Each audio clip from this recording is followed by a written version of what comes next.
नमस्ते दोस्तों, स्वागत है आपका हमारे चैनल पर। आज हम एक ऐसे सवाल पर गहराई से बात करेंगे जो पश्चिम अफ्रीका के छोटे से देश बुर्किना फासो के भविष्य को हिला सकता है। सवाल ये है, अगर बुर्किना फासो के मौजूदा नेता कैप्टन इब्राहिम ट्रोरे की हत्या हो जाए तो इस देश और इसके 2 करोड़ लोगों का क्या होगा। इब्राहिम ट्रोरे, जो महज 37 साल की उम्र में दुनिया के सबसे युवा राष्ट्रपति हैं, ने अपनी पैन अफ्रीकन विचारधारा और फ्रांस जैसे पश्चिमी देशों से दूरी बनाने की नीति से लाखों युवाओं का दिल जीता है। लेकिन उनकी नीतियों ने कई दुश्मन भी बनाए हैं। तो आइए इस संवेदनशील विषय पर गहराई से रिसर्च करते हैं और जानते हैं कि ऐसी स्थिति में बुर्किना फासो का भविष्य क्या हो सकता है। अब सवाल यह है कि ट्रोरे की हत्या की आशंका क्यों है। बुर्किना फासो का इतिहास तख्ता पलट और हिंसा से भरा पड़ा है। 1987 में देश के लोकप्रिय नेता थॉमस संकारा की हत्या हो चुकी है, जिन्हें ट्रोरे अपना आदर्श मानते हैं। हाल के वर्षों में 2022 में ही 2 तख्ता पलट हुए। अप्रैल 2025 में भी ट्रोरे की सरकार ने एक कथित तख्ता पलट की कोशिश को नाकाम करने का दावा किया, जिसके पीछे कथित तौर पर पड़ोसी देश कोट डी आइवर का हाथ था। ट्रोरे की नीतियों ने कई शक्तिशाली दुश्मन बनाए हैं। ट्रोरे ने फ्रांस के सैनिकों को देश से निकाल दिया और रूस के साथ गठजोड़ किया। इससे फ्रांस और अन्य पश्चिमी देश नाराज हैं। कई सैन्य अधिकारी और राजनीतिक दल ट्रोरे के सैन्य शासन से असंतुष्ट हैं।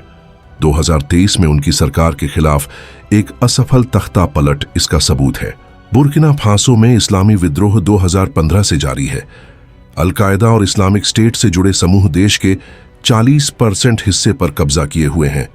ट्रोरे की सख्त नीतियों ने इन समूहों को और उकसाया है। कोट डी आइवर और अन्य पड़ोसी देशों पर ट्रोरे की नीतियों के खिलाफ साजिश रचने का आरोप लगता रहा है। अब आते हैं मुख्य सवाल पर। अगर इब्राहिम ट्रोरे की हत्या हो जाए तो बुर्किना फासो और उसके लोगों का क्या होगा। हम इसे 4 हिस्सों में समझते हैं। पहला हिस्सा, राजनीतिक अस्थिरता। ट्रोरे की हत्या से देश में तख्ता पलट की संभावना बढ़ जाएगी। बुर्किना फासो का इतिहास बताता है कि सत्ता का वैक्यूम अक्सर सैन्य हस्तक्षेप को जन्म देता है। कोई नया सैन्य नेता सत्ता हथिया सकता है, लेकिन वो ट्रोरे की तरह लोकप्रिय होगा, ये कहना मुश्किल है। अगर कोई प्रो वेस्टर्न नेता सत्ता में आता है तो ट्रोरे की पैन अफ्रीकन नीतियां खत्म हो सकती हैं, जिससे युवाओं में गुस्सा भड़क सकता है। दूसरा हिस्सा, जिहादी हिंसा में बढ़ोतरी। ट्रोरे की सरकार ने जिहादी समूहों के खिलाफ सख्त कार्रवाई की है। उनकी हत्या से सैन्य अभियानों में कमजोरी आ सकती है और जिहादी समूह और मजबूत हो सकते हैं। 2024 तक जिहादी हिंसा की वजह से 20,000 से ज्यादा लोग मारे जा चुके हैं और 20 लाख लोग विस्थापित हुए हैं। ये आंकड़े और बढ़ सकते हैं। ग्रामीण इलाकों में पहले से ही स्कूल और अस्पताल बंद हैं। ऐसी स्थिति में लोगों का जीवन और मुश्किल हो सकता है। तीसरा हिस्सा, आर्थिक प्रभाव। बुर्किना फासो की अर्थव्यवस्था काफी हद तक सोने पर निर्भर है। ट्रोरे ने गोल्ड माइनिंग को राष्ट्रीयकृत करने की कोशिश की थी।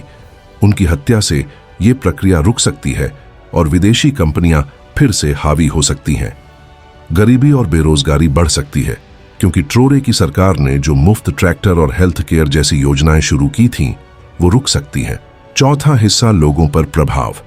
ट्रोरे की लोकप्रियता खासकर युवाओं में बहुत ज्यादा है। उनकी हत्या से देश भर में विरोध प्रदर्शन और हिंसा भड़क सकती है। खासकर वागाडुगू जैसे शहरों में अशांति फैल सकती है। दूसरी तरफ कुछ लोग जो ट्रोरे के सैन्य शासन से असंतुष्ट है, नई सरकार का स्वागत कर सकते हैं, लेकिन ये देश को और बांट सकता है। तो क्या बुर्किना फासो के लिए कोई उम्मीद है? ये सच है कि ट्रोरे की हत्या देश को अस्थिर कर सकती है, लेकिन बुर्किना फासो के लोग पहले भी कई संकटों से उभरे हैं। अगर कोई मजबूत और दूरदर्शी नेता उभरता है जो ट्रोरे की पैन अफ्रीकन नीतियों को आगे बढ़ाए, तो देश फिर से स्थिर हो सकता है। इसके अलावा अफ्रीकी यूनियन और पड़ोसी देशों की मदद से जिहादी हिंसा को काबू किया जा सकता है, लेकिन इसके लिए क्षेत्रीय सहयोग और स्थानीय लोगों का भरोसा जरूरी है। दोस्तों, इब्राहिम ट्रोरे की हत्या एक काल्पनिक परिदृश्य है, लेकिन ये हमें बुर्किना फासो की जटिल स्थिति को समझने में मदद करता है। ये देश एक नाजुक मोड़ पर खड़ा है, जहां एक गलत कदम पूरे क्षेत्र को अस्थिर कर सकता है, लेकिन बुर्किना फासो के लोगों की हिम्मत और जुनून को कम नहीं आंका जा सकता। क्या ट्रोरे का नेतृत्व बुर्किना फासो को नई ऊंचाइयों पर ले जाएगा या उनकी नीतियां देश को और गहरे संकट में डाल देंगी? अपनी राय कमेंट में जरूर बताएं। इस वीडियो को लाइक और शेयर करें और हमारे चैनल को सब्सक्राइब करना न भूलें। अगले वीडियो में फिर मिलते हैं। नमस्ते।